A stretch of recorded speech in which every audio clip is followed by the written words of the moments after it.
तर नमस्कार विद्यार्थी मित्रांनो, स्वागत आहे तुमचे जीके मराठी विषयामध्ये। आज आपण मराठी व्याकरण या विषयावर आधारित भाग 1 मध्ये महत्त्वाचे प्रश्न पाहणार आहोत। तर चला प्रश्नाला सुरुवात करूया।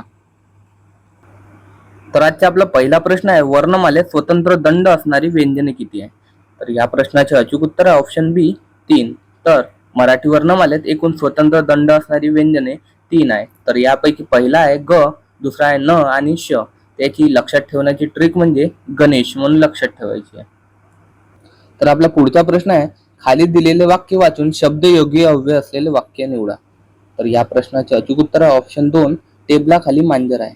तर यामध्ये शब्दयोगी अव्यय म्हणजे शब्दाला जोडून येणारे, मग ते नामाला किंवा नामाप्रमाणे कार्य करणाऱ्या शब्दाला जोडून येऊ शकतो, म्हणून त्याला आपण शब्दयोगी अव्यय असे म्हणतो। तर यामध्ये टेबल हे एक प्रकारचे नाव आहे, म्हणून या नामाला जोडून येणारा शब्द म्हणजे शब्दयोगी अव्यय।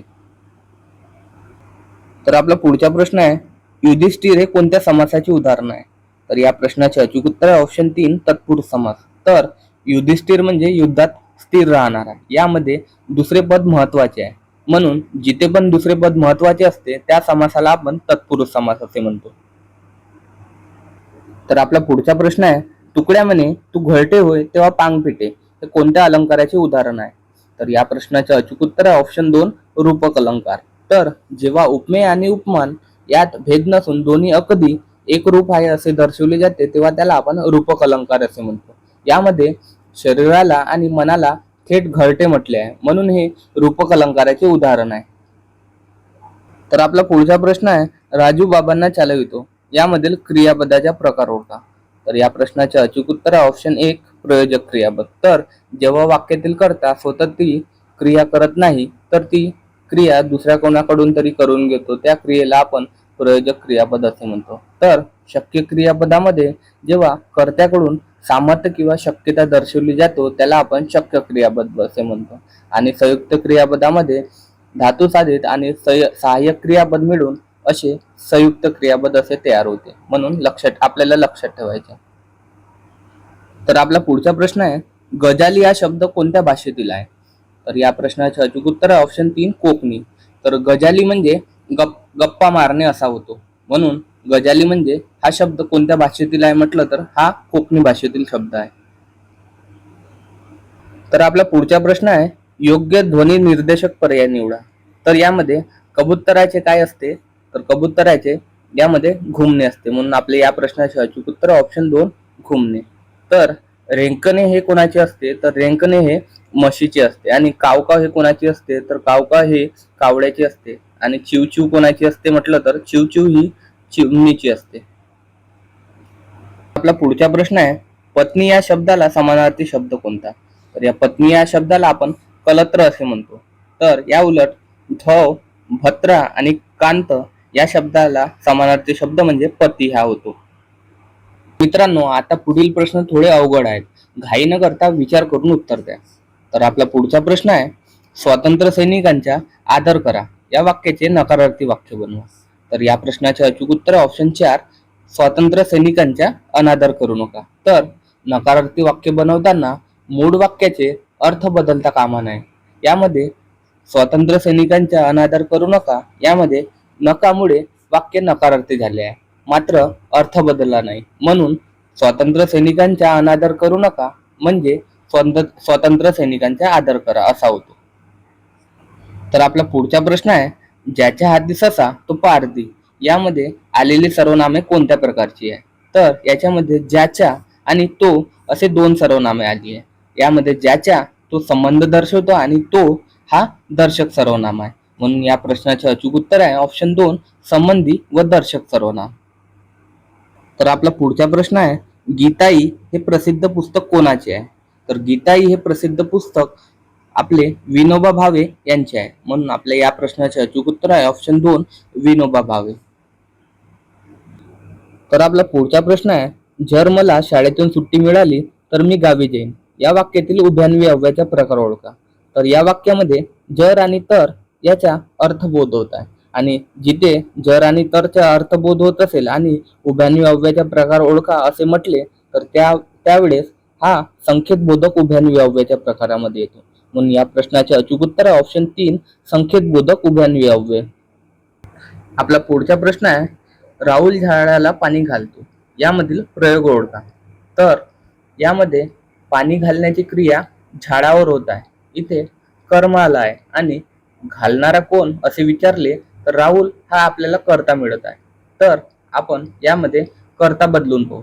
कर्ता आपण स्त्रीलिंग ठेवून पाहू. यामध्ये राणी झाडाला पाणी घालते यामध्ये क्रियापद बदलत आहे आणि याला आपण कर्तरी प्रयोग असे म्हणतो. पण इथे कर्माला आहे म्हणून याला आपण सकर्मक कर्तरी प्रयोग असे म्हणू. म्हणून या प्रश्नाचे अचूक उत्तर आहे ऑप्शन 2 सकर्मक कर्तरी प्रयोग. आपला पुढचा प्रश्न आहे आजीच्या डोळ्यात चटकन पाणी आले या वाक्यातील चटकन हे कोणते अवयव आहे. तर या प्रश्नाचे अचूक उत्तर आहे ऑप्शन 2 क्रिया विशेषण अव्यय. तर यामध्ये वाक्यातील क्रियापदाबद्दल विशेष माहिती सांगून वाक्याचा अर्थ पूर्ण करणाऱ्या अविकारी शब्दाला आपण क्रिया विशेषण अव्यय असं म्हणतो. यामध्ये क्रिया कशी होत आहे तर ती चटकन होत आहे. म्हणून या प्रश्नाचे अचूक उत्तर आहे ऑप्शन 2 क्रिया विशेषण अव्यय. तर आपला पुढचा प्रश्न आहे खालील वाक्यातील उपमान सांगा. तर सुशीला गोंगलगाईसारखी हळूहळू चालत होती. तर यामध्ये उपमेय म्हणजे जिची तुलना केली आहे ते आणि उपमान म्हणजे जिच्याशी तुलना केली आहे ते. तर यामध्ये जिची तुलना केली आहे ती सुशीला आहे आणि जिच्याशी तुलना केली आहे ती गोंगलगाई आहे. तर गोंगलगाई कशी चालते तर हळूहळू चालते. म्हणून या वाक्यातील उपमान म्हणजे कोणतं असेल तर या प्रश्नाचे अचूक उत्तर आहे ऑप्शन 2 गोंगलगाय. आपला पुढचा प्रश्न आहे रीती वर्तमान काळाचे वाक्य ओळखा. तर रीती वर्तमान काळ म्हणजे एखादी क्रिया नेहमीची सवय किंवा रीत नियमितपणे घडवणारी क्रिया दर्शवते. तर आपलं पहिलं ऑप्शन आहे मी लेखन करीत राहीन यामध्ये आपल्याला भविष्यकाळ दर्शवत आहे. दुसरं ऑप्शन आहे मी लेखन केले आहे यामध्ये आपल्याला क्रिया पूर्ण झालेली आहे असे सूचित आहे म्हणून हे पूर्ण वर्तमान काळ आहे. आणि तिसरं माझे लेखन झाले आहे यामध्ये आपल्याला पूर्ण वर्तमान काळ सूचित आहे. आणि ऑप्शन 4 मी लेखन करीत असतो यामध्ये आपल्याला नेहमीची किंवा सवयीची क्रिया दर्शवत आहे. म्हणून आपले या प्रश्नाचे अचूक उत्तर आहे ऑप्शन 4 मी लेखन करीत असतो. तर आपला पुढचा प्रश्न आहे अर्धविराम या विराम चिन्हाचे वापर खालीलपैकी कोणत्या कारणाकरिता करण्यात येतो. तर आपले या प्रश्नाचे अचूक उत्तर आहे ऑप्शन 2 दोन छोटी वाक्ये उभ्यान्वी अव्ययांना जोडण्याकरिता आपण अर्धविराम वापरण्यात येतो. आपला पुढचा प्रश्न आहे जमदग्नी या शब्दाचा अर्थ सांगा. तर या प्रश्नाचे अचूक उत्तर आहे ऑप्शन 3 अतिशय रागीट मनुष्य. तर जमदग्नी हे जमदग्नी ऋषी यांचे नाव होते. ते अत्यंत क्रोधी स्वभावाचे म्हणून ओळखले जात होते. म्हणून मराठीत जमदग्नी हा शब्दप्रयोग अतिशय रागीट किंवा पटकन राग येणाऱ्या व्यक्तीसाठी वापरला जातो.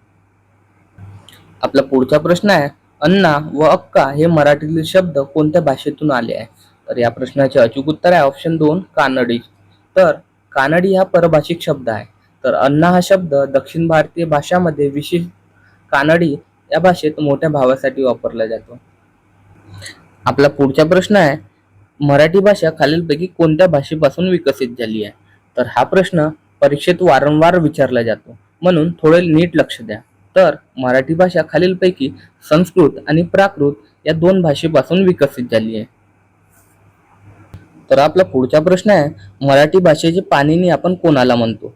तर या प्रश्नाचे अचूक उत्तर आहे ऑप्शन 2 दादोबा पांडुरंग तर्खडकर. तर बाळशास्त्री जांभेकर यांना आपण मराठी वृत्तपत्रेचा जनक असे म्हणतो आणि विष्णुशास्त्री चिपळूणकर यांना आपण मराठी भाषेचे शिवाजी म्हणून ओळखतो. म्हणून हे आपल्याला लक्षात ठेवायचे आहे. तर आपला पुढचा प्रश्न आहे शब्द कसा बनतो हे पाहणे म्हणजे काय होय. तर याला आपण शब्दसिद्धी असे म्हणतो. म्हणून आपले या प्रश्नाचे अचूक उत्तर आहे ऑप्शन 2 शब्दसिद्धी. आपला पुढचा प्रश्न आहे झाड हा शब्द कोणत्या वर्णापासून बनला आहे. तर झाड या शब्दात आपल्याला पहिले सुरुवातीला विग्रह करावा लागेल. तर यामध्ये झ प्लस आ हा स्वर आणि ड हे व्यंजन आणि अ हा स्वर मिळून झाड हा शब्द तयार होतो. म्हणून आपले या प्रश्नाचे अचूक उत्तर होईल ऑप्शन 2. तर आपला पुढचा प्रश्न आहे वर्णाच्या उच्चारस्थानावरून वर्णाच्या खालीलपैकी कोणता प्रकार पडत नाही. तर दंत्य तालव्य आणि मूर्धन्य हे वर्णाचे उच्चारस्थानी आहे. तर दीर्घ हा स्वराचा प्रकार आहे. म्हणून या प्रश्नाचे अचूक उत्तर होईल दीर्घ. तर आपला पुढचा प्रश्न आहे, संधी म्हणजे काय होय? तर संधी म्हणजे जोड शब्द तयार करताना पहिल्या शब्दातील शेवटचा वर्ण व दुसऱ्या शब्दातील पहिला वर्ण हे एकमेकात मिसळतात व त्या दोघांबद्दल एकच वर्ण तयार होतो. म्हणून वर्णाच्या अशा एकत्र होण्याच्या प्रकारास आपण संधी असे म्हणतो. तर संधी म्हणजे साधने किंवा जोडणे होते. म्हणून आपले या प्रश्नाचे अचूक उत्तर होईल शब्द जोडणे. तर संधी म्हणजे काय होईल, तर शब्द जोडणे. आपला पुढचा प्रश्न आहे, क्रियापदाचे किती अर्थ मानले जातात? तर आपले या प्रश्नाचे अचूक उत्तर होईल ऑप्शन 3 4. तर क्रियापदाचे मुख्य 4 अर्थ मानले जातात. त्यापैकी पहिला आहे स्वार्थ, दुसरा आज्ञार्थ, तिसरा विध्यर्थ आणि चौथा संकेतार्थ. असे क्रियापदाचे मुख्य 4 अर्थ मानले जातात. आपला पुढचा प्रश्न आहे, आपल्या मनातील उत्कट भावना व्यक्त करण्यासाठी वापरण्यात येणाऱ्या अविकारी शब्दांना कोणते अवयव असे म्हणतात? तर या प्रश्नाचे अचूक उत्तर आहे ऑप्शन 2 केवल प्रयोगी अवयव. तसेच उभयान्वयी अवयव हे पण लक्षात ठेवायचे आहे. तर 2 किंवा अधिक शब्द अथवा वाक्य जोडणाऱ्या अविकारी शब्दांना आपण उभयान्वयी अवयव असे म्हणतात.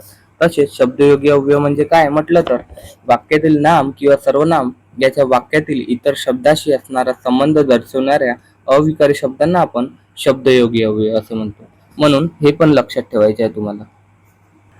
तर आपला पुढचा प्रश्न आहे, मी चहा पितो, माझ्या वडिलांना ते आवडत नाही. या 2 वाक्याचे केवल वाक्य बनवा. तर सुरुवातीला आपण केवल वाक्य म्हणजे काय हे जाणून घेऊया. तर केवल वाक्य म्हणजे ज्या वाक्यात एकच उद्देश व एकच विधेय असते त्याला आपण केवल वाक्य असे म्हणू. तर सुरुवातीला आपण पहिला ऑप्शन पाहूया.